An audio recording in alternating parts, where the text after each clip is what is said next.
don't have to go through all our protocols. We all know what we're doing nowadays with online meetings. But welcome to this meeting of the Renfrewshire IJB Audit, Risk and Scrutiny Committee. I think everyone seems in a good mood this morning. I think because the sun is shining, I do believe that it helps everyone's mood somewhat. So can I just check, do we have any apologies? I don't think we can, because I can see everyone I'm expecting. So, no apologies. No apologies, because everyone's here. And are there any declarations of interest or transparency statements to be made on today's agenda items? I can see a few shakes of heads and no hands going up, so we'll take that as confirmation that there are none. Okie doke. Right, so we'll just kick off. Item number 1 is the minute of our previous meeting. And just get all the papers up, and that's from page 5 of your pack.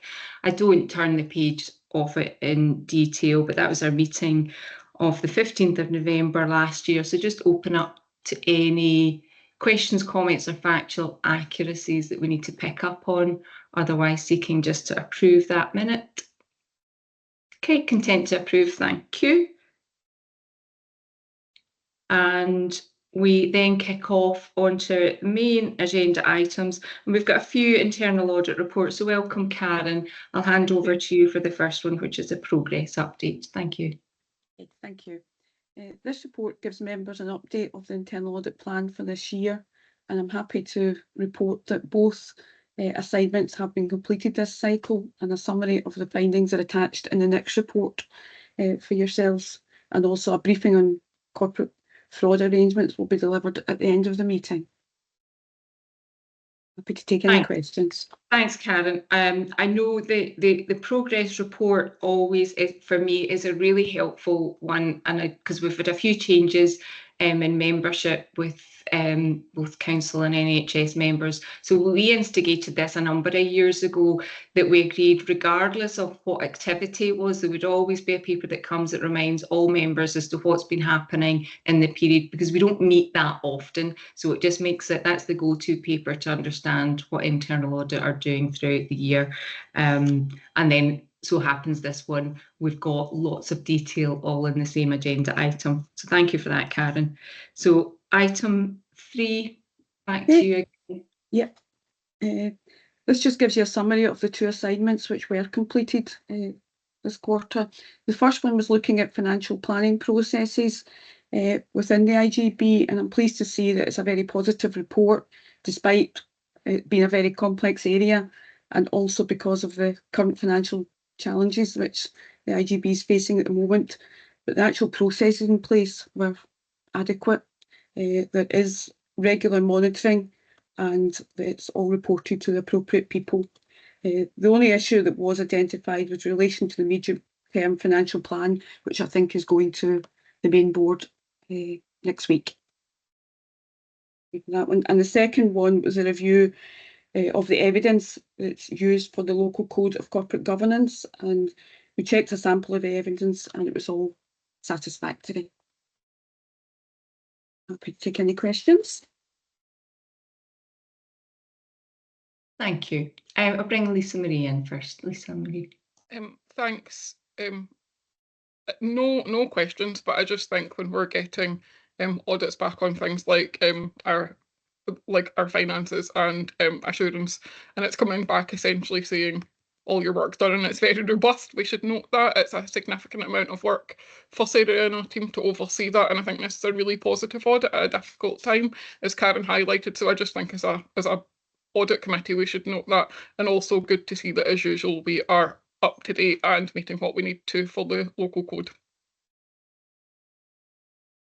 Thanks, Lisa Marie. We've also got Grace from Ernst & Young here today as well. I presume, Grace, that you look at the work that internal audit have done during the year as well. Maybe pick that up when we come to your item on the agenda, unless you want to flag anything at the moment. No, not at all. So we do look at that work, especially in June when we're looking at the annual governance statement, because it all relates. But yeah, that falls within our governance work that we do as part of our normal cycle. Thank you.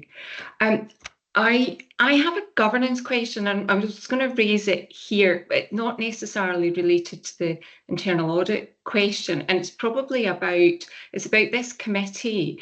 I just find that we've got everyone here, which is, so I'm obviously chairing this, but I'm also vice chair of the IJB.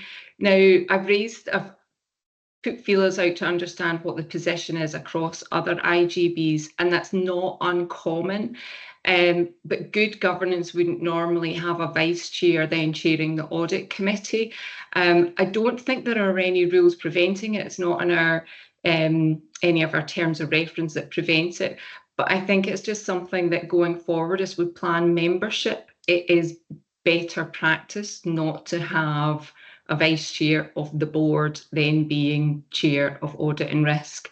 And as the roles change, we need to plan that ahead. So it's really just something, I guess, given we've got everyone on the call today, to have that in our mind as to how we plan chair, vice chair, that switch, and then the roles within the audit and risk committee. Karen. Thank you. First of all, I think I echo Lisa Marie's comments. We whizzed through, we've got so many papers and 259 pages of them, as I know from the read. And I think it's absolutely right that we thank colleagues for all the work that they do, particularly when so many are summarised really so very well. So thank you for that, to Karen and the team. I think you're quite right, Margaret, and about the greater level of distance between different roles is always helpful. I guess what that makes me think is that we'll want to look at people's experience and expertise, because I certainly wouldn't put myself in the position where I thought I would be able to chair something like this with my background. So great to be a member.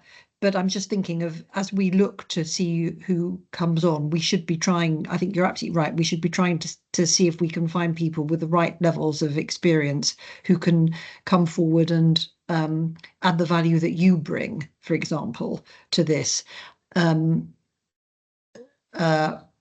Wise and thoughtful, but good to hear from Grace that not a problem as it stands at the moment. Thanks, Karen. Mark, bring you in. Thanks, Chair. I think how I would put it is that when I became aware of someone having that dual role of being Vice Chair of the IJB but Chair of Audit, Risk and Scrutiny, it had me looking at the governance documentation to check whether that was a possibility, because it felt as if it wasn't quite appropriate. But as you've said yourself, actually when you go and look at it, there isn't anything to prevent it happening, and I think it does happen in other areas. It does feel to me like something that would be better to avoid if we could, but at the end of the day it's for the health board members and the council members to decide who they want to put forward for which roles. There definitely would be an issue about being chair of both. But it is something perhaps for the members to bear in mind when they're doing their nominations. Yeah, and I just thought I would raise it, given I had thought about it and I'm aware of it.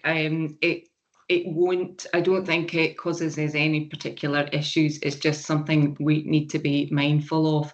There's also, I know that it was, as soon as I was in Renfrewshire, because of my background, it was obvious that that would be a sensible role for me to take on, but that doesn't mean indefinitely that I would stay. And if I then flip into chair of the IJB, then I should not be on audit and risk, so that then becomes more of a conflict. So just flagging while we're all together, so everyone can get their thinking caps on and make sure that we're thinking ahead, because that's part of not losing that experience, because Karen and the audit team have done a lot of work in training this group, so it's getting that skills bolstered, and that was one of the things that Karen had asked me about training going forward. So we'll pick up the training again later, because we've done a lot more investment in this group of people in terms of bringing everyone up to speed in terms of the role and the types of reports that are coming through. Sorry, that was a longer conversation, but sparked by just considering all things governance within the IJB and within this committee. So please take on our thanks for the work that's been done, and it's good to see that while we might not have the budget going forward that we want, actually the processes are robust, which is important. That takes you on to your next report, Karen. It does, yes. This is a summary of internal audit reports in partner organisation, and it gives details of 2 reports, one within Renfrewshire Council, which was completed by my team, and one in the actual health board, which was completed by execs, which IJB members may have an interest in. The first one was on recruitment processes, looking at the processes after an interview had taken place, and the health board one was looking at the cybersecurity arrangements, in particular regarding remote access, because there was an issue in one of the other health boards in Scotland. Both, again, only had minor improvements which were identified, and management have agreed to implement them. Just open it up if there's any questions on that. Certainly on the health board side, as I said, in the Audit and Risk Committee on that board as well, we get a lot of reporting around IT security, cyber security, the external NIS reports coming through. The GGC is actually performing incredibly well on. The problem being is that it's just relentless, the work that has to be done in this area. So while minor improvement is probably, you can see that as 2 moderate recommendations. Actually, it was a really positive report, but just a very difficult environment. Alan, bring you in. Thanks, Margaret. Karen, I was just wondering, I think it's a great report, and actually to see that kind of recommendation being picked up so quickly and then obviously implemented is really sort of reassuring. I suppose it's just how are they selected? How do we select what we're going to check? Is there a kind of checklist that you go to, or is it sort of just a sense of what we're trying to sort of look at on a sort of quarterly basis? How did you go about selecting the areas you want to look at? Basically, it's risk-based. Obviously, on the actual plan, when we're doing the plan, from my own experience, we have what we call an entities database, which is all the topics, and it's risk-based on various sectors, Alan. For example, financial value, previous experience, has there been issues, has there been issues elsewhere, and that determines how often you would do an audit. It comes out the same, should it be an annual case or should it be 3 years? Is it minimum risk? It just really depends on the risk. A lot of other factors are taken into consideration. Usually in the preparation of a plan, we will meet with the senior management teams. We'll also look what's happened elsewhere, where there's been issues, and also other local authorities or health board topics that are being covered, and bring that for discussion to see whether there's areas that we think it should merit maybe moving up the plan. We're constantly looking at what's happening elsewhere. Thanks, Karen. So it's that mixture of sort of reactive and set sort of thing, yes? Yeah, I mean, the next paper you'll see is our plan for the year, but if anything major changes, or if we've got contingency time as well to look at any major areas or any frauds, etc., that come up, so we can be reactive to situations. And I think in this case, probably because there was a big issue, there's been issues in councils as well regarding cyber, but there wasn't, I think it was in Dumfries, they had an issue, and so that's why it was probably brought up the tree if it wasn't already on the plan. Sure, thanks a lot. Thanks, Alan. So that nicely takes us on to the internal audit plan for this coming year. Karen, still with you. Thank you. This is our proposed internal audit plan for the IJB for 25-26. The main assignment is going to be undertaken is having a look at the strategic plan processes for updating the plan. And the lower objectives are not set in stone yet. We will further discuss them with management when we're coming to do the audit. My first thoughts are we'll be just looking at to make sure it's aligned with legislation, that appropriate consultations been undertaken when the plan's been updated, and it aligns to the plans of partner organisations, and also that there's been adequate consultation and there is adequate monitoring of the plan. Obviously there is time for planning, etc., and there is some contingency time built in as well in case there is areas that come up that need some internal audit time focus. Okay, so okay. And probably just picking up on Alan's question about in terms of what was done last year, Appendix 2, Alan, it then shows what's going to be covered over the next few years, and you know, we have the equivalent going back. I suppose for this committee it is worth just remembering, because the IJB is a weird beast that that doesn't actually own any buildings, employ any people. Well, so all the payroll processes, all the HR processes, all the IT processes all sit within the partner organisation. So things that you would typically audit sit within the partner organisations, and that's why the health board have AZETs, the council has their in-house team. So those internal audits provide the assurance over the partnership operations. So this audit is just the IJB body, which is a unique beast, which is a bit odd because everyone in the call here is actually much more interested in the partnership activity and then what we do. So it's a strange function that you end up with. There isn't that much that can be audited of the IJB, but we are responsible for strategic planning, and that will be a key activity coming through. So it was good to hear the areas of focus, particularly around consultation and legislation, Karen, so that makes sense. And we know from our seminar the timing of when work is going to be done on that. Okay, and I can just add that the actual council's plans should be going through board on Monday, and after that I can share it with members, with the team, just so you can see the areas that we're covering in the partner organisation. Thank you. To Karen, sorry today, you know which one I mean, but Karen. Thank you. Thanks very much, and I apologise to colleagues if this demonstrates how ignorant I am about these matters, but I'm trying to learn as quickly as I can. So I've got a question for the risk register, which I'm raising now, Margaret, because it's very relevant, I think, to this discussion. And that is, in the risk register, there's and in the later papers, there's a recognition of the number of deaths from drug addiction, and there's also a reference to alcohol addiction, which you would have picked up. One of the risks to me is if the cuts that may be made, that the IJB may make to early years services and other services which prevent addictions will have the potential downstream to impact on deaths.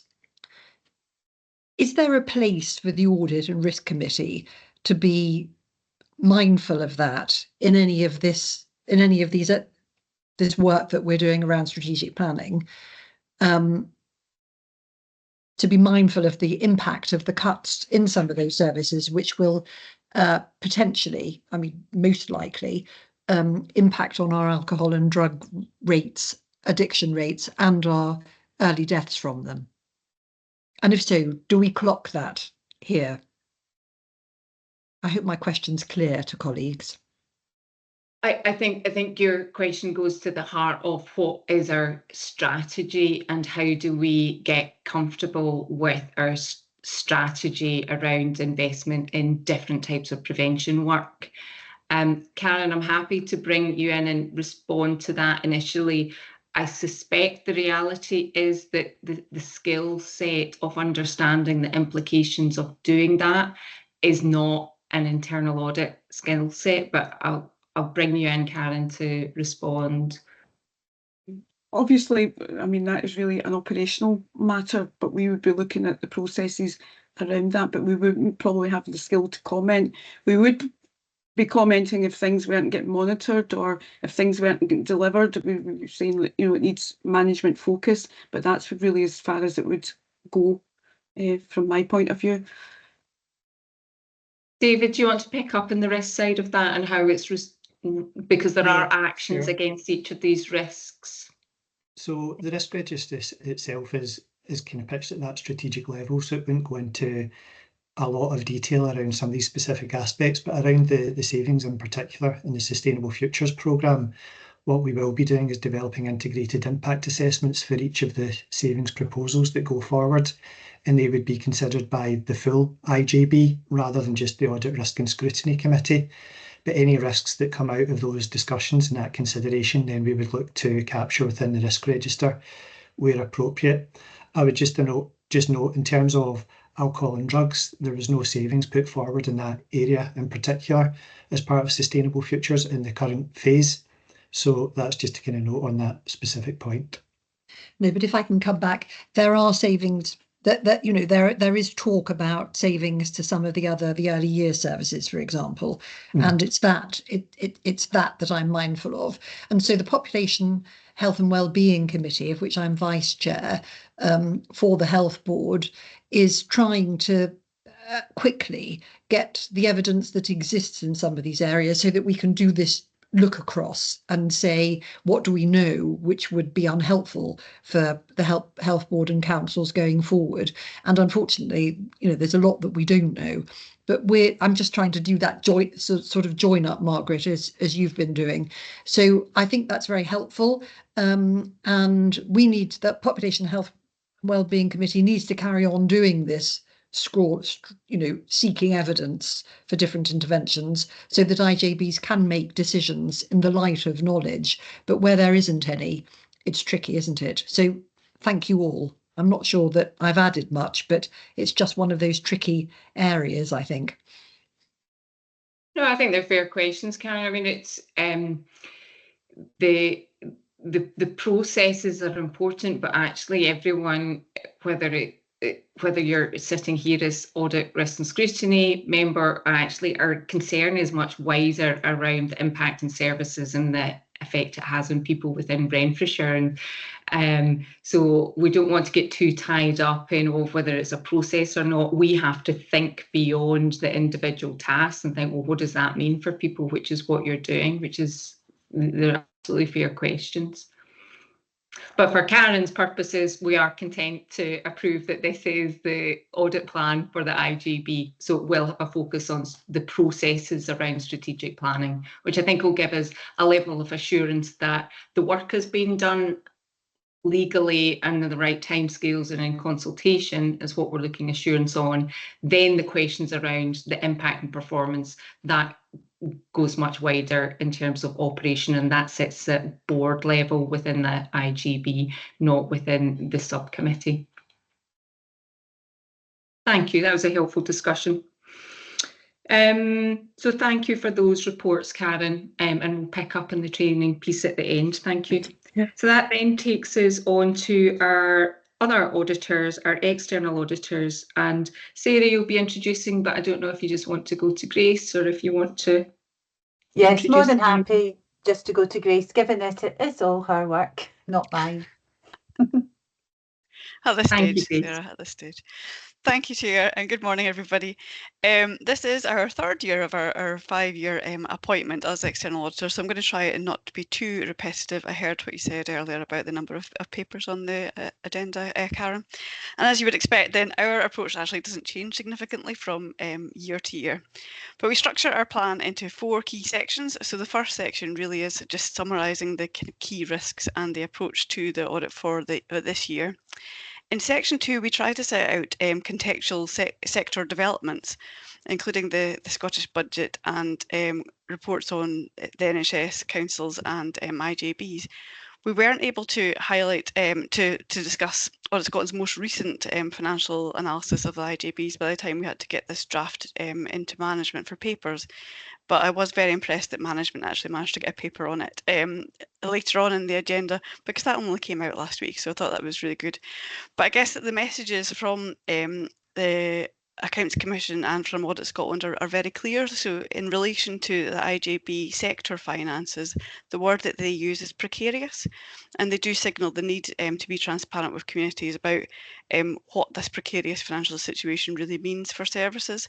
And I don't think I need to tell this committee about how difficult that is to do in practice, and probably goes to the heart of the conversation that you just had. In section 3, then we set out our approach to the financial statements audit, including our assessment of materiality and the significant risk that we identified, which is the presumed risk of management override, specifically relating to the manipulation of expenditure.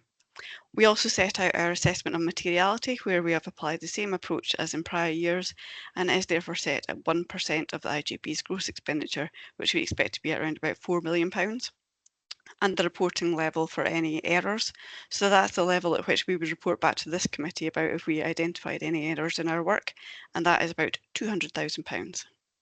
Section 3 also sets out the process that we'll go through with management to conclude our assessment of going concern. In section 4, then we described the core areas of work for each of the wider scope audit dimensions, and those 4 areas do feed into our conclusions on whether the IJB is fulfilling its best value responsibilities. We've again identified a wider scope area of focus in relation to financial sustainability, and we note there and in financial management that action is underway to minimise the level of overspend expected at year end, but demand pressures on placements and prescribing are continuing to put real pressure on particularly general reserves. So as part of our work on financial sustainability and on financial management, we will look at the impact of sustainable futures and that management action to bring down the projected overspend during the year. The last section of our report is the appendices, where we highlight the required communications to those charged with governance, and that includes the planned audit fees. And just to confirm that we do expect our fees to be in line with the expectations that were set by Audit Scotland. My understanding is that the fees went up by around about 1.9% across the sector. That's where I was going to stop, and I'm happy to take any questions. Thank you, Grace. Jacqueline, come to you first. Thanks, Max. Yeah, thank you for the report, Grace. You always make what's very complex information understandable and clear.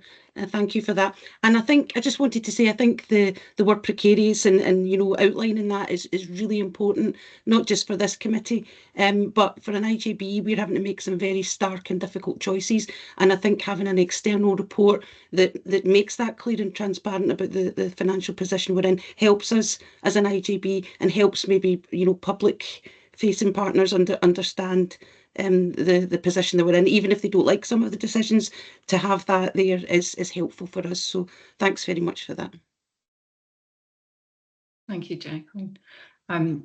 Likewise, I didn't have questions on the audit plan, Grace. It looks fairly consistent. I don't think there's any real changes in your approach or anything new that's been highlighted as a risk that we're not aware of. I know that you'll have worked with Sarah and the team just to go through. I didn't check that each of the numbers were accurate. They all looked familiar. So it looks like a reasonable plan. And then the timescales, you'll just be working locally with the finance team to make sure that those work. We've always been in the position with this board that the financial reports have been of a really good quality, and that the drafts that you get have been, you know, in a good position. So no pressure, Sarah, but I'm sure that will be the same this year as well. So on that basis, it is your plan. We're not approving it, or we're just getting an opportunity to review it and comment on it. So thank you for that. We obviously do have the other Audit Scotland reports later on in the agenda. So if there's anything that you want to pick up when we get to those, we won't be going through those line by line, but it does give everyone the opportunity, I think maybe the space to think about each of those items, just to make sure that when they come in your inbox that it becomes a task rather than just something that you file away and don't get round to reading. So it is a good discipline, just making sure that they're on our agendas. But I don't see any other questions, so thank you for the plan, and it won't be that far away now that the work will start proper, so hope that goes well. Thank you. Thank you. Then brings us on to all the agenda items are very closely interlinked this morning. So we've got the risk updates. I'll come to you, David, for yet more good news. Yeah, thank you. So this paper follows the normal report that we use for the committee and sets out the key changes to the risk register. And I think, as you say there, Mags, this really follows on from the conversation we've just had in terms of the risks that are within the register. As we've discussed previously, within the IJB's financial context, there's no scope for us to increase the scoring for a number of the risks that we have that are primarily financially related, as they're already scored at the highest level possible. But we do continue to review them and update the supporting descriptions and actions aligned with each of those for each meeting. We also haven't added any new risks or issues to the register in the period since the last meeting. But in terms of the key changes that we have made, they reflect the update to the National Care Service risk description based on the decisions that have recently been made by the Scottish Government. And we've decreased the overall score for that risk, reflecting the reduced scope of the NCS bill that will be taken forward. We've also reduced the rating for the risk relating to the potential risk of litigation from public inquiries into the COVID response following the publication of recommendations in the Scottish Government's response to those. But we've also increased the risk rating for two risks. So the first one is risk 12, which is compliance with essential training. And the increase in the score for that reflects challenges that we faced in accessing the number of training places that we need for SVQ training to maintain our SSSC registrations for staff. And we've also increased the rating for risk 16, which is in relation to the addiction support in Renfrewshire, which reflects challenges that we've picked up in other papers to the full IJB around sustainable futures, which reflected the complexity and nature of historic funding arrangements between the Alcohol and Drug Partnership and ADRS services within the RHSCP. So as part of that, work is currently ongoing to develop a plan of action to address those kind of complex elements in the kind of historic nature of arrangements over future financial years. And just for everybody's awareness, we do between each meeting continue to review all the historic detail within the risk register to try and reduce that where we can do, as otherwise I think that this paper would get longer and longer, so we're trying to just maintain it at a reasonable level, but very happy to take any questions. Thank you, David. It's a really useful summary of, I guess, bringing together everything that we see at IJB and our development sessions and making sure that we actually have documentation of all of those discussions, because otherwise it just brings it all together for me in quite a neat package. And I have a couple of things, but I'll bring in Jacqueline, then Lisa Marie. Jacqueline, you first. Thanks, Mags. Yeah, I just wanted to ask about the training, about the SVQ training. What has changed specifically, David?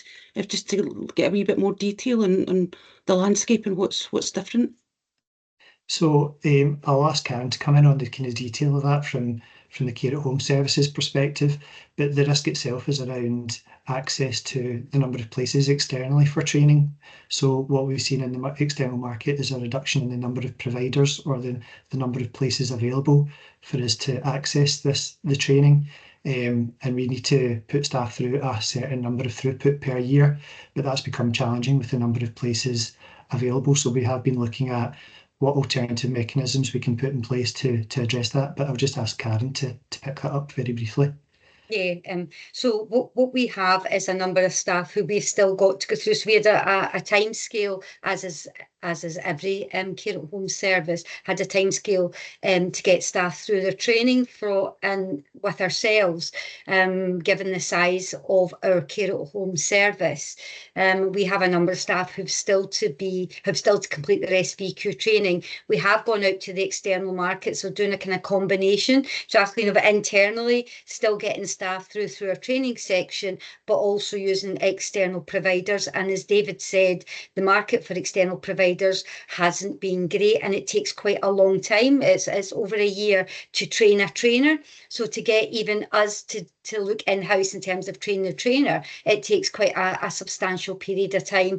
We have written back to both the Care Inspectorate and the SSSC just to make them aware that we are looking externally. We are looking at developing capacity in-house to get an extension to ensure that we get everybody through that training. So we have got mitigation in place, but it was just, as David says, just to highlight that it is a risk for us. There are other areas throughout Scotland who are experiencing similar challenges, but we'll keep everybody abreast of how we are intending to make sure we get people through that training.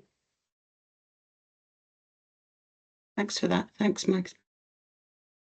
Thank you. Lisa Marie, you did have your hand up. It's gone. I had the same question, Max. So I took my hand down for brevity. That's why I was looking puzzled. I was like, I knew I had a hand, I didn't know where it had gone. The only other thing that I was going to raise, and I'd raised it at pre-agenda, and it's just really for wider understanding, because I think it helps how risk is framed at the IJB and going forward. Within the Health Board, we've been doing a lot of work around our risk appetite, and that is very timely with the NHS reform agenda that has been quite prominent since the start of this year. So in our highest risk around changing financial and demographic pressures affecting services, that risk goes to the heart of the work that we are doing. I mean, it feels like daily at the moment, around reform and developing services, modernising services.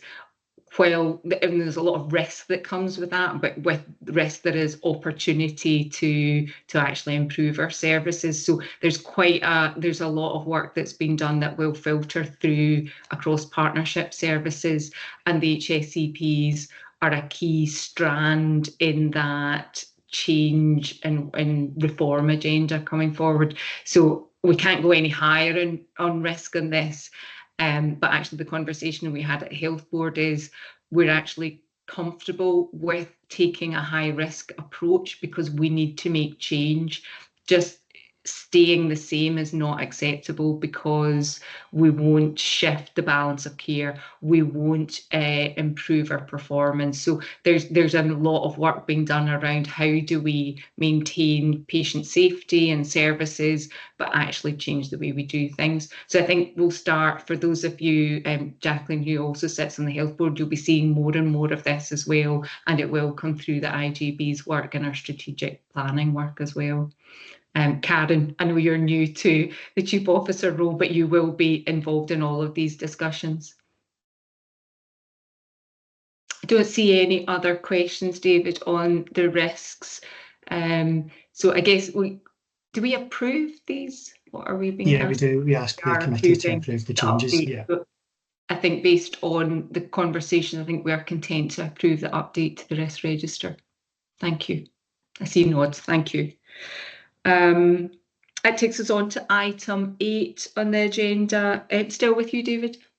It is, yeah, thank you. And I think this kind of flows on from risks as well in terms of the business continuity update. So this paper covers the progress that we've made over the last year in our continued development of resilience plans within HSCP, or rather kind of continued update of resilience plans within the partnership, and also kind of updates on the ongoing work that we undertake with local and regional partners around resilience and business continuity planning.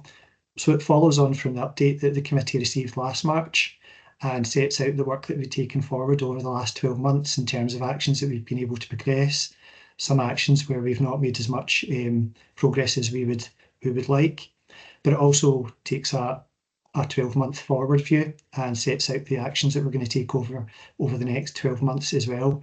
And there's more specific details set out on those in the appendix of the paper. The paper also sets out lessons learned from the HSCP's response to Storm Éowyn, and it outlines the additional arrangements that were put in place to respond to the storm, which was an unusual red alert warning that we had to deal with. overall, as the paper says, the local response in Renfrewshire worked really well at very short notice, which was supported by the commitment of our staff across services. But as you would anticipate, there's a number of areas where we think we can refine our response in future, including ensuring consistency in our approach between the RHSCP and our partner organisations as far as possible. So we're building a range of actions into our work plan for the next 12 months, and we're also continuing to work with partners as part of their own lessons learned reviews from the storm response. And we'll also work with our partners to make sure that any actions that we should be involved in, that we'll progress jointly with them as well. But I'm very happy to take any questions or comments on the paper. Thank you, David. Bring Alan in first. Thanks, Max. David, great paper, and I think it sort of gives a good sense that the continuity concerns are considered all across. And when you take the example of the storm, I suppose it's just for me how we share that with our communities to help them understand that this is always progressing. We are ahead of the game in terms of how we would then plan for that. There's something in for me that during these times when there is like a red alert warning for danger to life from weather, that they have to hear from the kind of bodies that are probably most responsible for supporting ongoing services, particularly related to things like health or policing, or whatever it happens to be. I'm not sure how we manage that at Renfrewshire level, and I just wondered if that's part of the thinking in relation to how we communicate this to service users, that risk is always being managed. It doesn't need to be the kind of chapter and verse given there, but it's just how that is communicated, as I say, to end users, so they understand it is being considered all the time. So, yeah, thanks, Alan.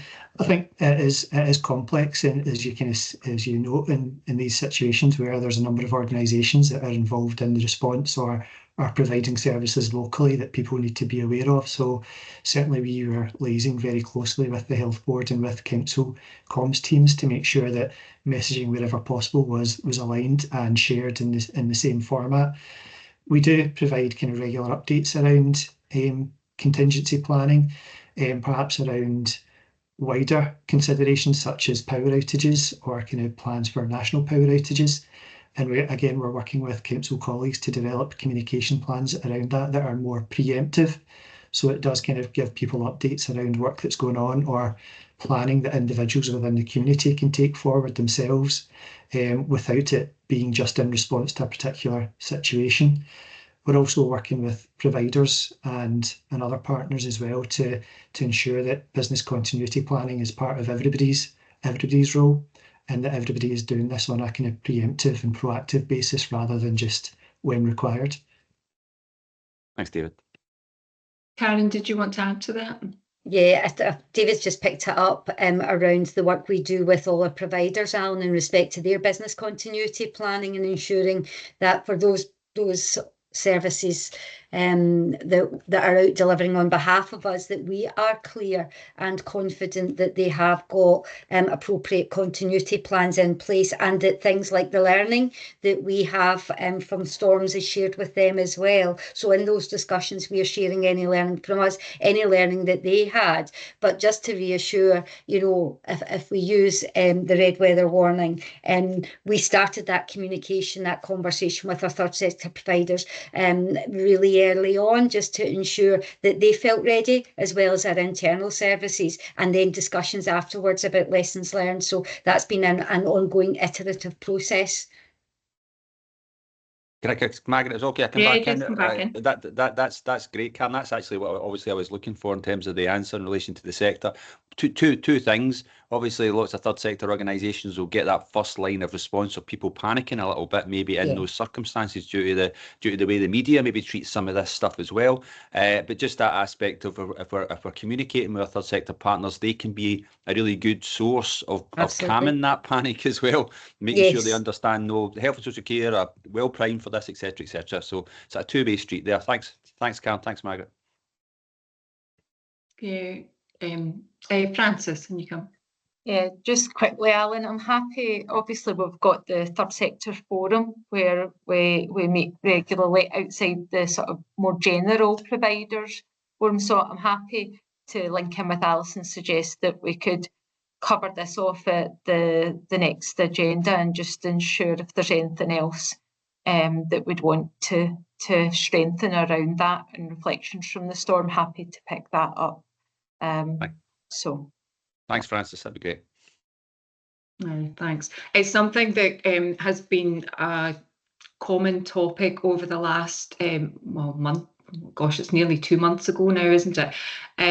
Because it is difficult with the size and scale. Renfrewshire's big, but you've got quite a lot of different pockets within that. So, and if you take GGC as a whole area, one communication style doesn't fit across that whole landscape either. So that's where the local impact becomes quite important. But it's not just about storms, it's about the confidence. And I think that's your point, isn't it, Alan, that people want confidence to know that almost regardless of what the scenario is, that there are capable, sensible people who will take charge, because people get quite scared, don't they, when they don't know what's going to happen, when it's a break to routine, particularly when there's vulnerable people who might be going to day services or whatever. It is a worry for people, and we did see that. So it's good that the work that's been done around it, David. It's really welcome. Thank you.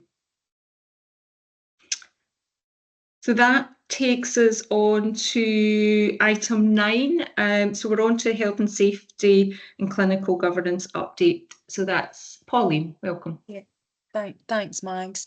So this is the mid-year updates. This is a bit of an abridged paper rather than the full paper that we present at end of year, and takes us from the time period from July through to December. And the committee's asked to note the content of the paper. So I'm not going to go through it line by line, but I think it's useful to pick out a couple of key pieces of information and data. So thinking around the incident reporting, and you will notice that there's an increase in there, but an increase more predominantly sitting within the health side of incident reporting, and a significant difference regarding how many incidents are acknowledged within the business world, which is our social care or our council side of the business. That was picked up at pre-agenda, but also picked up across our health and social care, health and safety committee as well, and particularly across the health and safety officers who are delivering training at frontline and picking up incidents that haven't been notified by the practitioners or the frontline practitioners. So we had a long discussion at the last meeting and looking at, right, how do we make sure that not only with the training delivered at frontline that we're picking up through the management side as well, and that's all levels of management. I don't mean the SMT. So we are looking at whether we can use our leadership network forum to be able to do a bit of casework around this, and I suppose try and change some mindsets around what incidents that we absolutely need to see, and also taking people through the investigation of incidents and then the improvement work at the back of it. And I suppose it's changing that culture about it's not punitive, it's learning, and moving that through. So when we go through the incidents, you can see that there's not too much change in relation to whether the incidents were involving patients and service users, and that was at 74%, and 21% involving employees, and that's been pretty static, to be fair, across all the reports. That split. Again, the top 3 incidents have not changed. They vary slightly across each organisation, but I think we need to factor in the volume that we're talking about here, and with violence and aggression being the top in the NHS, and slips and trips being very, very high in social work, those two tend to continue to be the top across both organisations. And there is significant work happening to mitigate and put some training work into all of these areas, and that includes the pressure ulcer care and the work across self-harm. And I think a lot of these, particularly pressure care and self-harm, really indicate the increasing complexity that we're seeing across all of our services as well, and the work that's happened over the last couple of years to try and mitigate these. If I scoot down to the section 5, which brings us into the serious adverse events. So unfortunately, there are occasions where we either have incidents or near misses that we rate as either severe or major. And that triggers a wider investigation to look at the root cause of that and to understand what, whether it's service level or organisational level, whether we need to change some of our practice in relation to that. So there is a focus on not only completing these, but sharing that information as well. So you'll see in the last time frame, there's been 4 SAREs that have been commissioned within the DATEX system, and we currently are sitting, including those 4, with 15 open SAREs across the organisation, which are all at different points of that process, with some being in quality assurance and ready for and almost ready for that sharing of information, and others being under that process of review. Some are more complicated than others. And will involve multiple service areas as well as different boards as well, just depends on what has happened. But that's really looked at from a learning point of view and understanding what has caused that incident or near miss, and look to make improvements across the whole organisation regarding that. So the learning will come through all our governance group, whether that would be mental health, LD, or whether it be our localities governance group, and it will feed into executive governance. And depending on the issue, may also come through child or adult protection forums as well.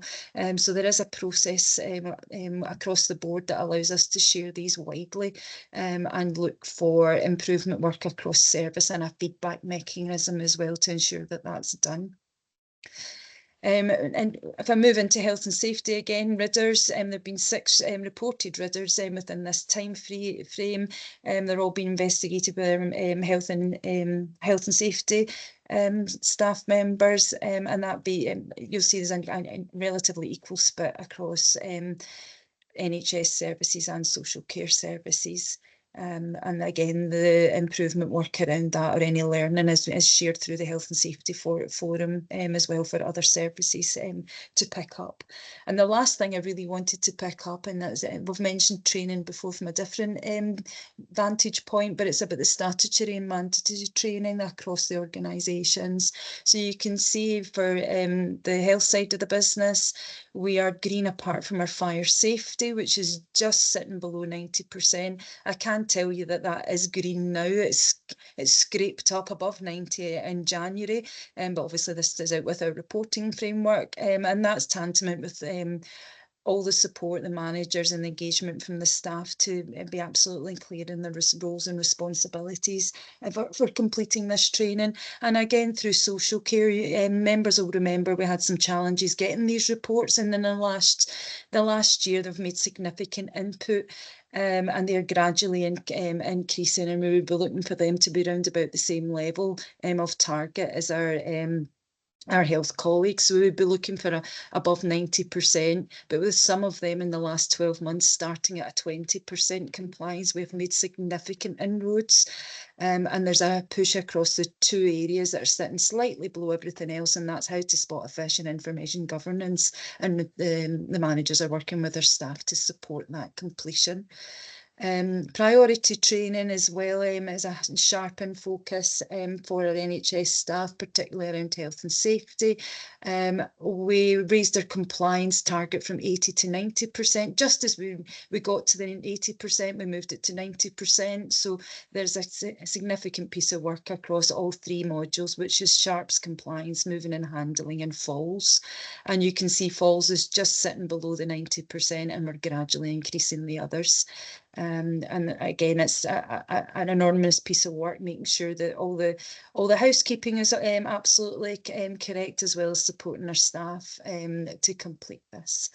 The last section that I've added in is around the public protection, and I won't go through these, but it's just to note the very good inspection report from the Children at Risk of Harm, which I know we've heard in a number of forums, and also at the time of writing we didn't have the outcomes from our adult support and protection inspection, and members will know that that embargoed report will be published on the 18th of March, but we had extraordinarily good feedback around that, and I'm sure we'll bring that separately. So it's just to give reassurance that our health and safety and clinical governance continue to be fed through all our structures. The learning is the bit that's really important in sharing that learning, and I think we've got very robust processes to be able to do that, and hopefully this report gives you some assurance of that as well. I'm happy to take any questions. Thank you, Pauline. Thanks for taking us through that in detail. Bring Karen in first. Thanks very much. It's a great report there, Pauline. So thank you. Can I just ask a question on the violence and aggression? Does that pick up? Is the violence and aggression in A&E captured here, or is that captured No, across it won't be. This is the TGC? this is the HSCP report. So this is Yeah. all of our services that we have direct responsibility for, including hosted services that I'll pick up. And when I run that report, A&E will come through that acute directorate. So we'll be separate. Fine. But that's picked up in its widest form in the Health and Safety Forum across GG&C, and it's the patterns is the same. Thank you, Pauline. So it looks from the narrative that goes with it that most of this is within the mental health services. Is this patient to staff or patient to patient largely? It will be a mix of both, and it will also be a mix of actual physical and verbal within that as well. So a lot of the training to mitigate that is to try and keep the staff safe and having de-escalation techniques. I'm sure Laura will jump in as well around that, but that a lot of the training will be preemptive. So how not to get there in the first place. Yes. Absolutely. And presumably we have to have insurance, and we have worries about head injury and other things like that. And I just think it's worth us all realising how very difficult it can be for staff working in these areas, and that will contribute to our vacancy factor and agency costs and so on. And also the need for us to recognise this, and this audit report puts that in sharp focus, I think, these numbers, because we don't get to see them in a lot of other places. So thank you for that, Pauline. Okay, thanks. Thank you. And Pauline, you had mentioned at the beginning that was one of the discussions we had in advance of the committee, talking about that disparity in number of reporting, and that's quite a difficult one to break through culturally, if people are not used to reporting things that they don't see as incidents that they've dealt with. There was no real harm done, but it is then important to embed a safer environment, particularly for staff. So that's just something that we'd talked about, because the numbers do look a bit odd. Always tricky when you're dealing with two different reporting systems and processes as well, and that comes through in the numbers. Margaret, I think you're absolutely right. And I think if people understand that will help give the right focus to the wards and these areas where these things happen, and help put them right, rather than just lead to grouchy comments that nobody cares. I think it's really key that we are doing this, not because we're not looking punitively at the numbers of things that are going on and wanting to necessarily assuming that we're going to take punitive action. It is about making this better. And just one anecdote, if I may. I remember when I was Director of Mental Health for NHS England, going to a trust with a secure unit, and the taxi driver who took me said, "My wife works in there and I never know if she's going to come home whole or not." And that sentence from about 8 years ago has stuck with me, because that shows the level of potential aggression that some staff have to face. And all the recordings of these will help us get the environment right and bring our risks down and help make staff feel safer there. So, really applaud the level of data that you've managed to catch, and let's keep on with that, and thank you. Thank you. So we're noting that report. I don't see any other questions on that. Thanks for taking us through that in detail, Polly. That takes us on to, John, the Public Interactions Report, item 10 in the agenda. Sorry, I was on mute. Yes, thank you, Chair. Yeah, this is another half-year report, and this spans from the period from April to September 2024. And again, this is another report for noting. It covers complaints, inquiries, freedom of information and subject access requests. The report also includes an update on the performance of our main channels of public communication, as well as examples of compliments received within the period. So as normal, I've included a summary table of the numbers of the main dynamics at the beginning to give a snapshot of over the previous three periods to give an idea of the trends. As you would see in the report, in each of the main areas, the numbers are down slightly, apart from the inquiries category, we received 10, a small increase from the previous period. But if you look at the 3-year trend, that's still well below the previous period there. So generally a kind of general downward trend in the numbers, which is welcome, obviously, in such a busy period at the moment. If we can just go through each of the kind of main areas just at a very high level to give a quick summary. So starting with complaints, you'll see a small drop of 5.7% compared to the previous period. Looking at the patterns of where complaints are coming in from, 65% were in relation to NHS services, 35% were in relation to adult social care. Again, that's very much in line with previous reports. A similar pattern in the topic areas, podiatry and community mental health, again being the most frequent topics. Although I should note Paul Higgins is on the call, and in the full year report last year, he noted that there are specific reasons for podiatry in some cases. It's also worth noting that podiatry also receives the highest number of compliments from people. Paul, I don't know whether you want to make any comment at this point, or should I just move on? Yeah, John, I mean, as I've mentioned before, I mean, a lot of the stuff in about podiatry is the extremely high volume, and we've got about 12,000 contacts in a month, so our interactions are more likely to generate some form of response because of the very high volume board wide. But yeah, no more to add. Thanks, John. Okay, thanks, Paul. So just moving on to response performance. Performance remains well above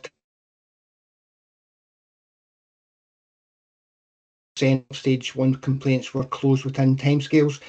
Stage 2 complaints were still above targets. Performance had dropped slightly from the previous period, and I think looking at the analysis of this is due to a number of more complicated complaints being received. I think as a general trend that the complaints, as are the inquiries, are becoming more complex in their nature and therefore taking longer on occasions to complete. So moving on to inquiries, you'll see, as I've said, a small increase by 10 in the number of inquiries received. 3/4 of all inquiries, should be noted, come from elected members, either local councillors or MPs, MSPs.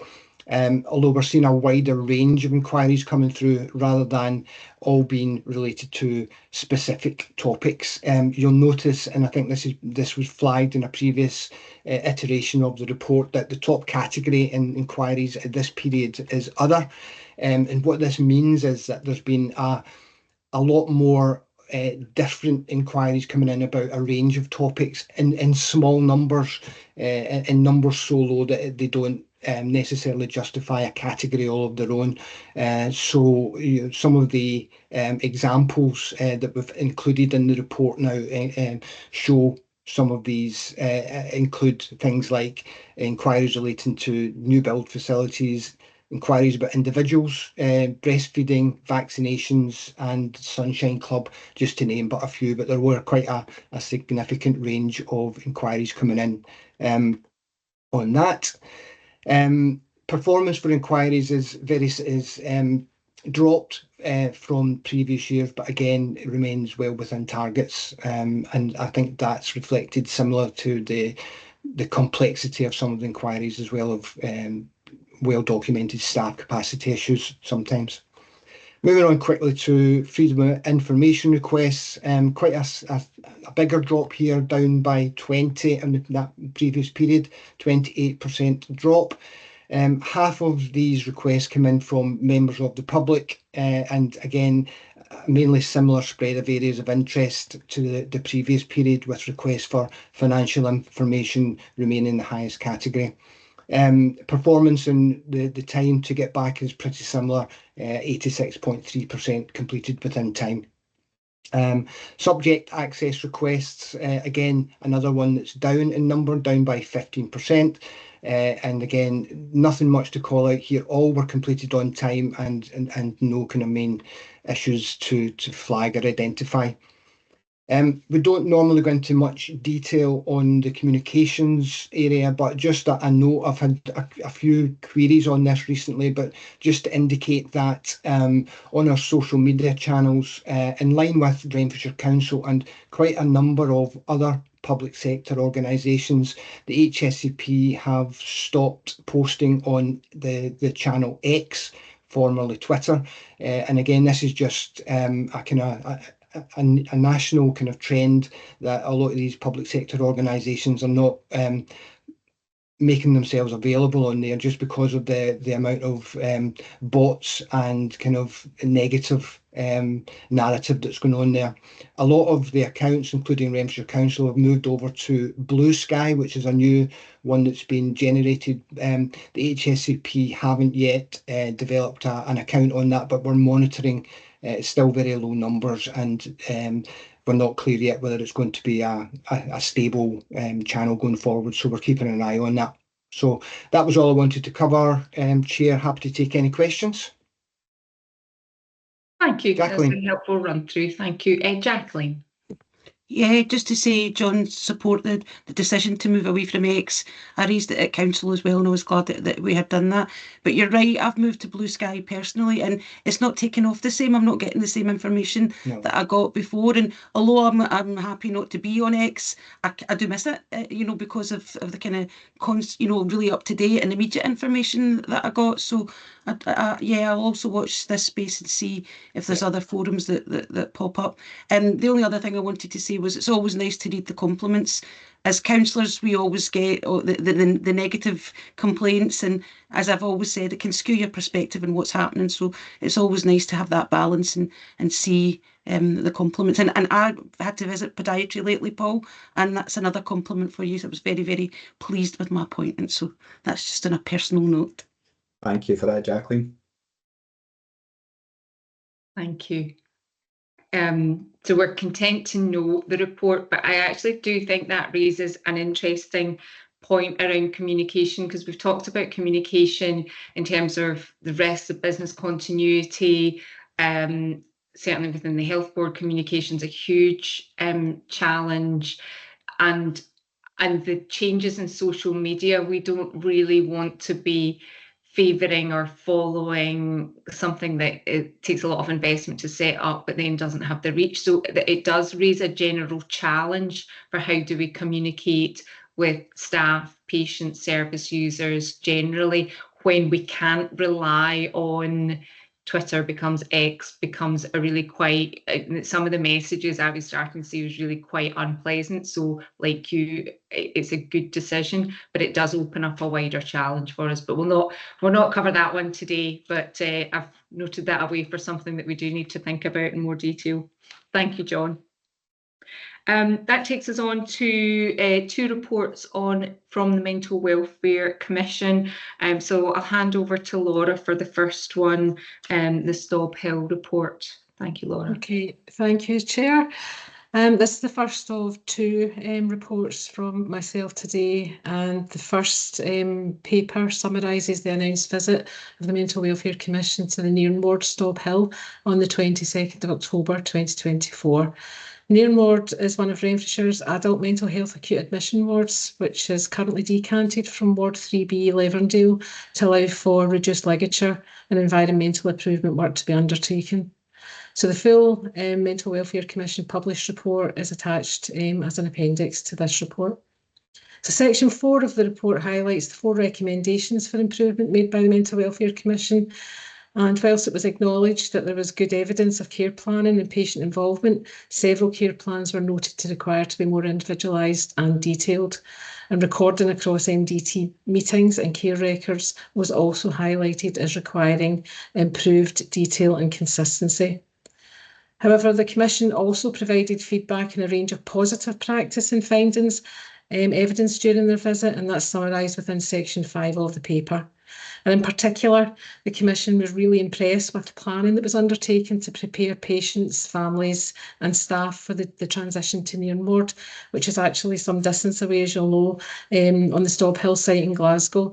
And since our last visit, all risk assessment documentation had been reviewed and updated accordingly.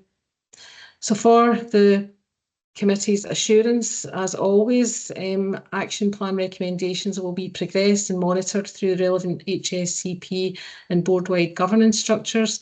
And for members' assurance also that all the Mental Welfare Commission visit action plans will be presented back to the Audit, Risk and Scrutiny Committee for a progress update in the last meeting in November of this year.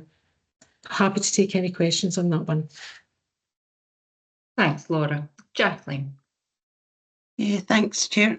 Yeah, Laura, it was good to see you about the transport. I think that's obviously gone really smoothly. So I used to have to travel to Stobhill from Glasgow city centre, and it was a nightmare to get to. So, you know, from the south side, it would be even more difficult. So that's good. The question I was going to ask was about the smoking bit. Now, I understand the NHS policy and understand staff are expected to enforce it, but I just wanted to highlight how difficult that must be for staff, particularly when it's in a psychiatric ward. I remember in my advocacy days in Lanarkshire, they actually had a smoking room in those days, and that's how long ago it was. But it's a difficult time for people when they're in the midst of crisis to give up smoking, and it must be very difficult for the staff, especially when there's, you know, observations, and I know policy's changed on that. But so I just wanted to ask, is it something that staff generally find difficult, you know, across mental health wards, or and how are they supported in that, I suppose is what I'm asking. Thanks. So absolutely, you're absolutely right. It's a very challenging subject and very difficult to enforce when we're, you know, working with patients who are, by the very definition, stress and distress within a hospital ward. So there is a programme of nicotine replacement therapy that we work with individual patients, and staff are trained to help and support the implementation of that. However, not all people will you know, comply with that, and there are difficulties that do arise from time to time. So as with everything relating to our staff training and support, we do support our staff in these situations, but it does become very difficult. And the Mental Welfare Commission have noted that other areas within the mental health estate across GGC are enforcing that. We are also enforcing it within Renfrewshire. However, there are difficulties and challenges around that, as you've noted. Yeah, right. Thanks, Laura. Karen. Just to come in on that, I mean, there's a good evidence base for people who are very strongly addicted to move to vapes. That's probably the only area that we would be positively advocating them.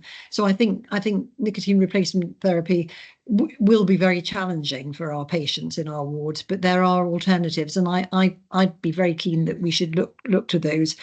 The mortality gap and the healthy life expectancy gap is so huge for people who've got serious mental illness. This is absolutely what we've got to do, but there are much better alternatives for people than NRT. And, you know, I think Laura's absolutely right that there are, you know, there's ways of doing this, and we'll pursue it, but we need to get there in a way which is better for everybody. I think we don't just give up. I think that's the key.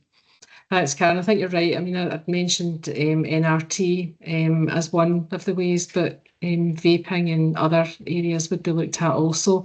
And there is also limitations to patients or anyone on a hospital site being able to vape. So there are restrictions in relation to the distance from the ward, and that can become difficult if people are not permitted to leave the ward. So a range of challenges, but we are exploring ways in which we can support that. Thanks, Laura. I think in terms of the assurance that I was taking from this report, one of the questions I had asked you is that there's not any sense of grading that we get with these reports as to how serious the recommendations are, which I knew the answer, which is no, but it does make it quite difficult when you get sort of individual recommendations that are quite varied.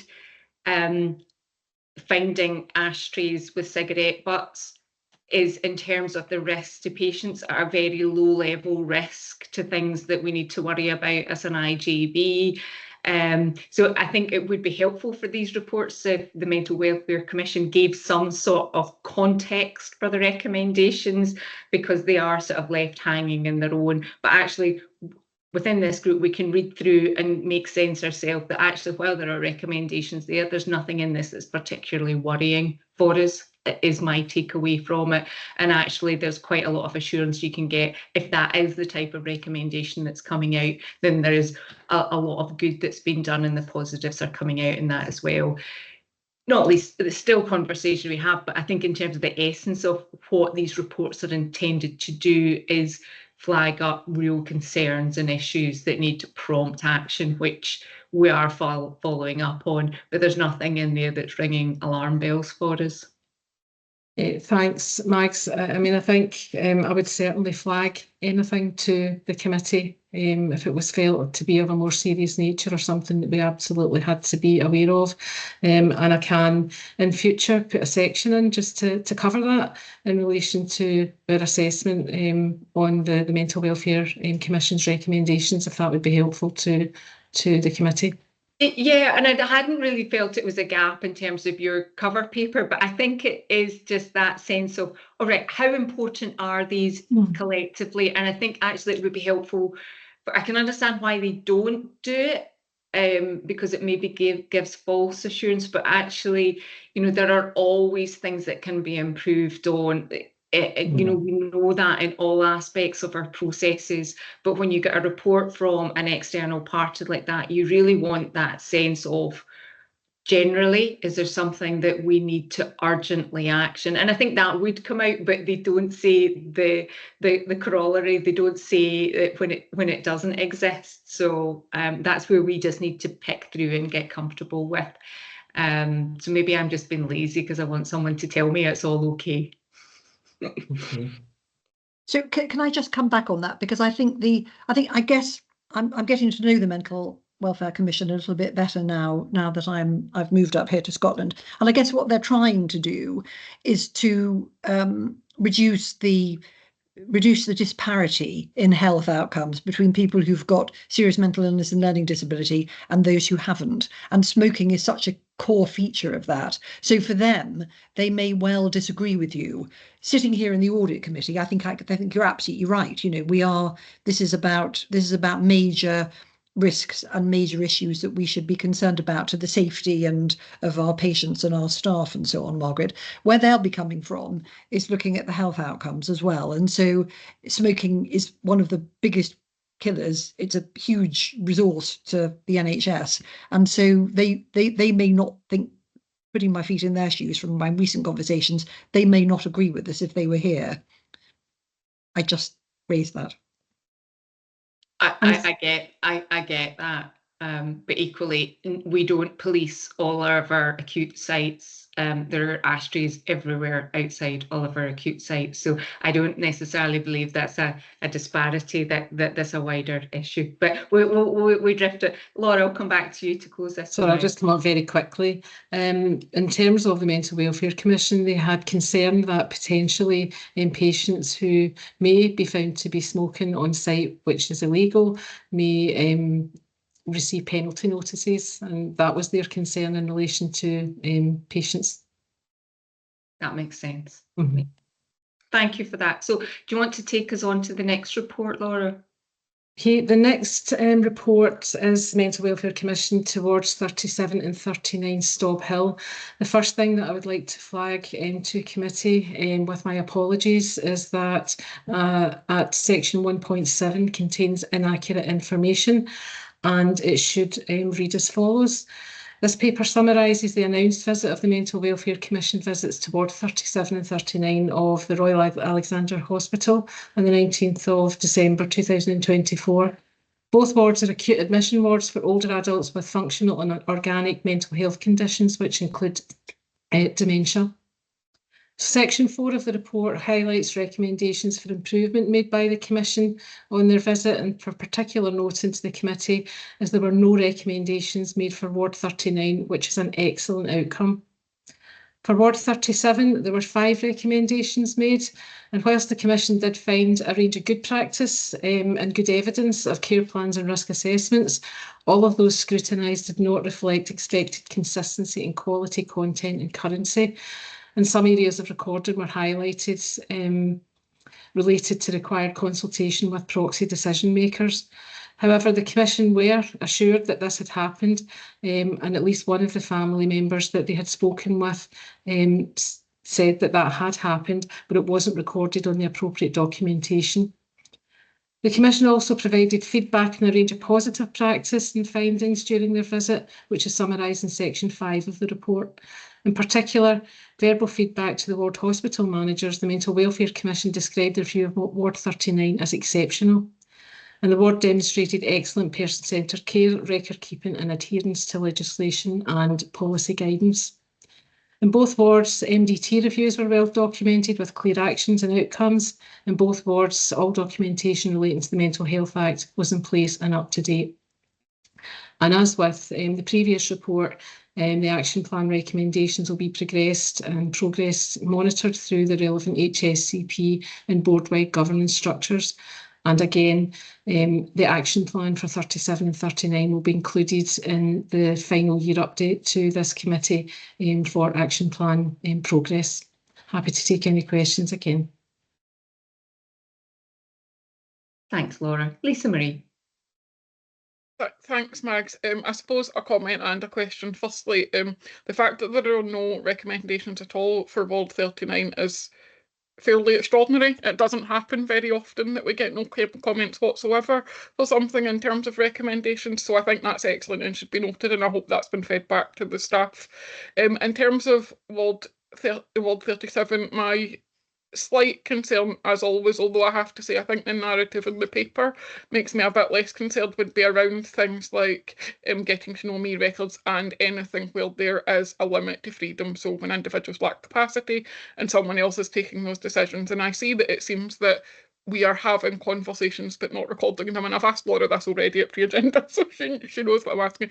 But I suppose for me it's just for next board, when we get more feedback, understanding how we've supported the staff to just make sure they're getting those things right, would be great. There is an enormous amount of paperwork in these boards, so I can completely understand why there could be something that's not quite recorded correctly, and it doesn't sound to me like there's kind of a depth of it. It sounds to me like the work is happening and we're just missing recordings and things, so I'm not enormously concerned, but I would just like to know that we're supporting staff to make sure we're doing it as best we possibly can. Thanks, Councillor Hughes. So absolutely, following any report, committee will be aware now that an action plan is sent back to the Mental Welfare Commission that they've got to agree with and confirm that it's appropriate to the level of concern or improvements noted within the recommendations. And part of that is a self-evaluation. So that's the opportunity for just, the conversations happen verbally with the Mental Welfare Commission during the visits, but the action plan that goes back to them contains quite a robust self-evaluation, opportunities for evidence, more evidence to be produced, and bringing in additional comments for the Commission to consider. So that is something that for Ward 37 in particular, because we were a bit disappointed with the recommendations given the level of work that we had put into the previous recommendations. So going back, small working group with the clinical director for older adults, the professional nurse advisor, nurse lead, working with the ward's operational management and senior charge nurse and staff to look at any deficits and any gaps that we might have, to look at learning and also improving in some of those areas. So a bit of a more robust process, again, because it identified areas that were previously identified, and we didn't think we'd made sufficient improvements. So a bit disappointing on that one, but to give assurance that there are levels of processes that we've put into place following on from recommendations. Thanks, Laura, that's appreciated.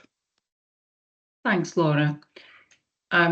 So we're content to note the report, and we will get the follow-up coming through in the actions when you report back to us. But well done on Ward 39, and we look forward to hearing the updates and the other actions. Thanks for those reports.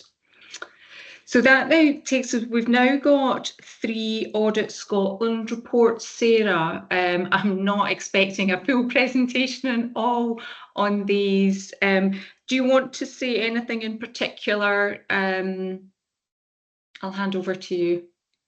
Yeah, I didn't feel that you would want me to go through them page by page. There's a lot in there, and I'm just going to assume that members have either read them or will read them at a later stage. I think for the first one, the NHS in Scotland 24, for me, the most important bit to really look at is in section 6.5 of the cover report. And it's the 3 critical challenges to be aware of. And that's the need for increased hospital productivity and capacity, an urgent requirement for service transformation, focusing on prevention and community care, and a pressing requirement for difficult decisions about future service provision and reform. And that's something that's been part of a lot of the discussion today. So those are the 3 areas that I think, for me, it actually summarises the entire report in those 3 critical challenges, I think, rather than going into the detail that sits behind them. No, that's really helpful. They are useful reports in terms of a reference point, and it's a good sense check for those of us sitting, particularly on the health board, with that one around what are we having these conversations, which, you know, we absolutely are. In terms of the other ones, Sarah, do you want to pick up on anything particular? Yeah, I think for the local government one, again, I look at paragraph 4.14, and again it summarises pretty much what we would expect about highlighting demographic changes, increased demand, etc., and the importance, yet again it replicates the NHS one, of the need to deliver transformation plans to support financial sustainability. So there's nothing that we're not aware of here. It just puts it in black and white, which is actually really helpful to have, I find. So, and it will be quoted in a number of reports over the next piece, I would think.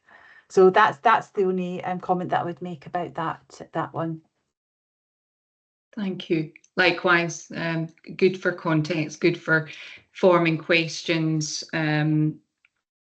In terms of IJBs, again, the context is helpful for us, isn't it?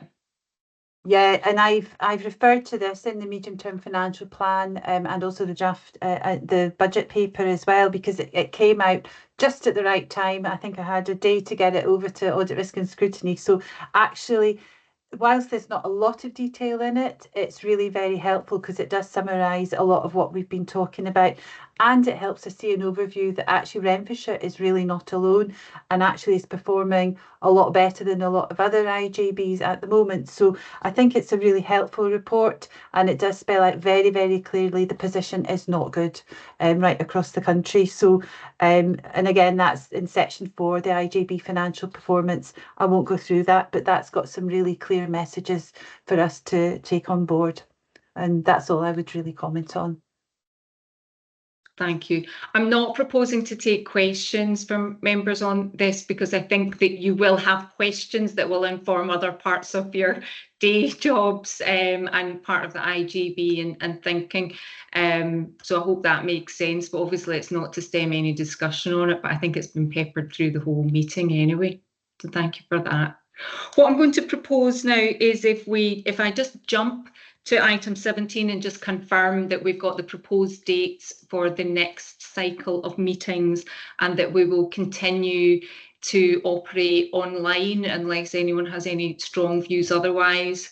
For me, it's a really good way. We've got full attendance today. It's very cost effective, and we're an hour and a half, it avoids travel. So for me, it's quite sensible. I'm just looking for some nods or happiness that you're happy. Yeah, that's helpful. I didn't think there would be differing views. So you've got the dates going ahead, and our next meeting is on the 20th of June. And we'll have the draft annual report at that meeting. It's always one of the key ones to see. So that means we've formally finished all the formal written agenda items, and then we can jump back to Karen in terms of counter fraud. You're going to give us a bit of an update, if that's okay. That's fine. Thank you very much. Laura's going to share some slides on my behalf. Okay, so if we move to slide 2, really just a brief summary of what fraud and corruption actually means. Fraud is an intentional act to deceive or damage another for personal gain. For example, this could be an attempt to divert money from either an organisation or from a personal bank account into a fraudulent one. Corruption is any unethical behaviour, including the offering, giving, soliciting or acceptance of an inducement or reward, which may influence the action for a person. So the most common one here is offer of a reward, for example, a holiday or hospitality at a sporting event in return, for example, for a contract award. And just to make you aware, obviously it can be committed from inside, i.e. employees, or outside the organisations, so attempts from outside to gain public sector money. Just a wee bit on the fraud landscape. In the public sector, I mean, obviously any fraud against the public sector causes the taxpayer money and can undermine both confidence in government, local government or any other organisation, and affect the delivery of public services. Fraud generally is on the increase, and the public sector authority down south is estimating that 40 to 50 billion of public money is subject to fraud and error annually, which is quite staggering. And as we move to a digital economy, obviously cyber activity is really on the, there's a big increase there. And there's probably maybe a future topic at some point regarding the activity there. But it can be again against individuals and they're often targeting large organisations. There's organised crime gangs set up to target organisations with very complex schemes, which are very moving all the time. And these gangs are often based overseas, so actually investigating the crimes, etc., can be very difficult.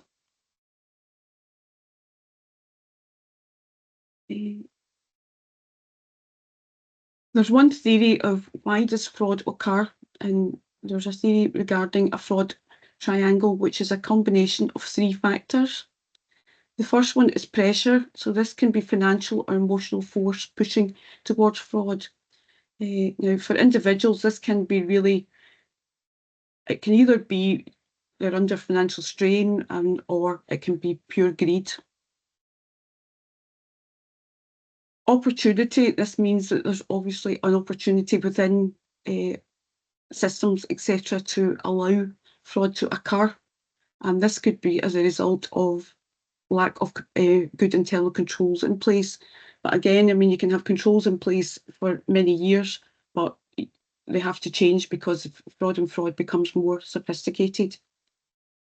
And the other area is rationalisation. What are people's reasons for committing fraud? They often don't see their actions as an issue. I mean, I've seen plenty of excuses in my time, like, well, I did it because I don't like my manager, or the organisation can afford it, or it's only a loan, I'll pay it back, etc. There's all sorts of reasons given. Just to concentrate a wee bit on opportunity.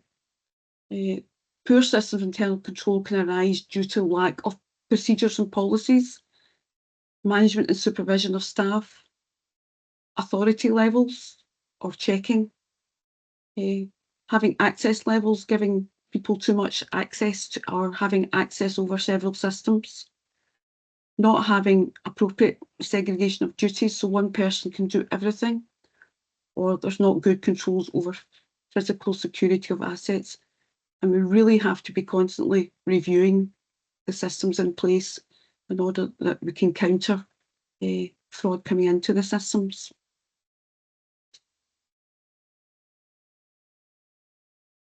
Just who's responsible for countering fraud? Well, really everyone in an organisation has a duty to protect the organisations, and employees should be made aware and should be able to raise suspicions and concerns regarding possible fraudulent activity as soon as they think something is happening. Management are also responsible for promoting awareness of fraud risks and having strong control, internal control processes in place. It's often thought that it can be good to detect fraud as long as it's caught early, as it means that we can close any loopholes and prevent fraudsters from further exploiting organisations and safeguard assets. Within the council, we have a small counter-fraud team that reports into internal audit, and they tend to deal with external fraud. And internal audit, we also look at employee fraud, etc. And that's the way it's happened. And within the health board, there's actually a central NHS counter-fraud authority, which assists with fraud awareness training and also investigate fraud allegations received. Just to highlight some of the main categories of fraud relevant to this organisations. Obviously, procurement fraud, which can be overflating invoices or offering gifts for contracts, etc. Payroll fraud can be a common one, relating to maybe claiming too many hours or claiming at the wrong rates. Recruitment fraud sort of covers your right to work. People might give false documentation to say that they can work in this country, or references could be false. You can have grant frauds, which is either obtaining grants, for example, clients, and diverting the money to yourself, etc. has happened in the past. Obviously, cyber is a big area. There's all sorts of training going on to try and counteract cyber attacks, and it has happened to other councils and health boards. False bank accounts is another common one. We often get changes in asking for bank accounts to be changed, and we have to have controls in place to make sure that these changes are appropriate. And there's been a lot of near misses, and sometimes several authorities will get one at the same time to change bank accounts which are false. And also non-declaration of income. So banking that monies that we received. Moving on, just giving some examples of fraud cases which have hit similar organisations or actual organisations. Use of procurement cards for purchases, and that's procurement cards are used for small, low value purchases, and we've had a couple of occasions where they've been used to buy mobile phones or televisions for personal people, and because of the checking arrangements, we've actually managed to get the purchases before we've identified it. And another council had £1 million of inflated invoices where people were submitting them and people were actually authorising them for payment and getting a reward for doing so. In payroll, claiming hours not work, which can be enhanced hours or it can be overtime, are the most common themes coming through that. There's also been occasions where the sick pay has been claimed, but they've been actually working elsewhere and carrying out another role. And the recent one in the press was council tax refunds, where £1 million was directed into somebody's personal account from all sorts of refunds. they paid it to themselves. They managed to change the bank accounts.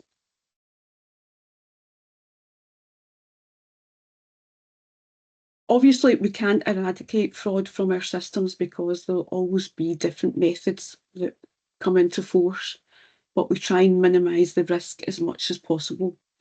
A common way to do it is what we term the 4Ds, which is to deter fraud. So in both the Council and the NHS Health Board, we have counter-fraud policies in place.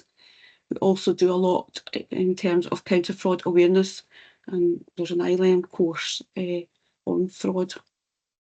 We try and disrupt as much as possible by having strong internal control systems in place, and we're obviously trying to review them. Obviously, when the fraud occurs, sometimes we do. We're often than not identify weaknesses, and we try and correct these weaknesses by putting additional controls in place. And we also, if new processes are coming into place, we often are asked for advice on what do you think, and what controls do you think the controls that we're proposing are satisfactory. Staff work to detect fraud, and there's several ways that we do this. We tend to work together with a lot of other organisations and learn from each other. There's various forums in place where we discuss areas that are happening. We also data match on occasions, and the main one is the National Fraud Initiative, which happens every 2 years, and we get matches. We send a lot of data away, for example, payroll data, creditors data, benefit data, and they're matched together, and we get matches of varying degrees of risk back, and the staff work looking to see whether or not the matches can be legitimate, or it can be an indicator of fraud, and we will investigate further to identify the fraud, which happens, and a lot of authorities take place are involved in that. Council's involved, the Health Board will be involved in it, as well as other organisations throughout the public sector. And the last one is dealing with it. Obviously, we do carry out investigations of any fraud that's identified. We use the sanctions that we've got available to us, which could be warning letters, or it can be referral to the police, or both the NHS Counter Fraud Services and my own team can refer direct to the Procurator Fiscal. The issue in doing that is we have limited powers on how we can investigate, so on some occasions it's more appropriate to refer it to the police, but there will be disciplinary action carried out internally as well as referrals. And we continually amend the processes to combat fraud. We ask management to consider what's happened and take action. The last slide is really just how you should report fraud if it's identified. Either contact myself or NHS Counter Fraud Services.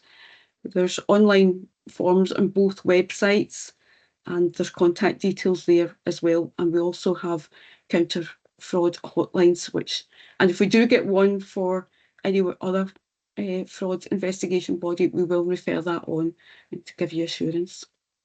And I'm happy to take any questions, and I will make the slides available to members. Just a brief overview at the moment.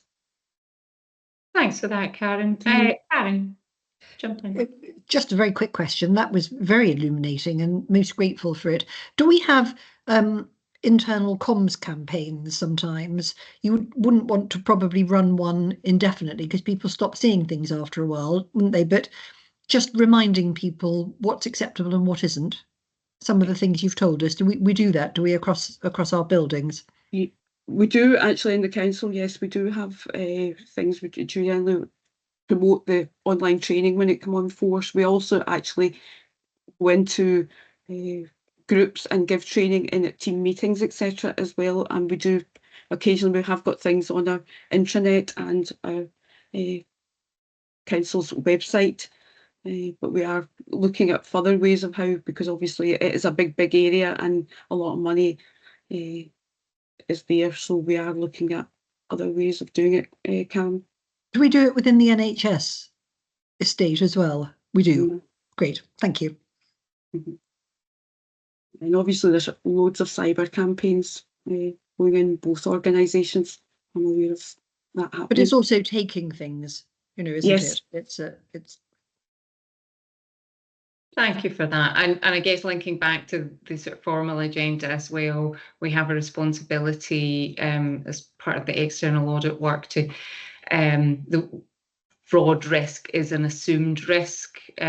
So even if you have good controls and processes, it is always assumed that there is a risk of fraud across all organisations, which I think Karen just explained why. So thank you very much for doing that for us. Thank you all for your participation. Lots of good discussions this morning. Thank you to everyone who presented the papers as well. And we'll see you all soon. Thanks, Max. Thank you. Thanks. Thank you. Bye. Bye.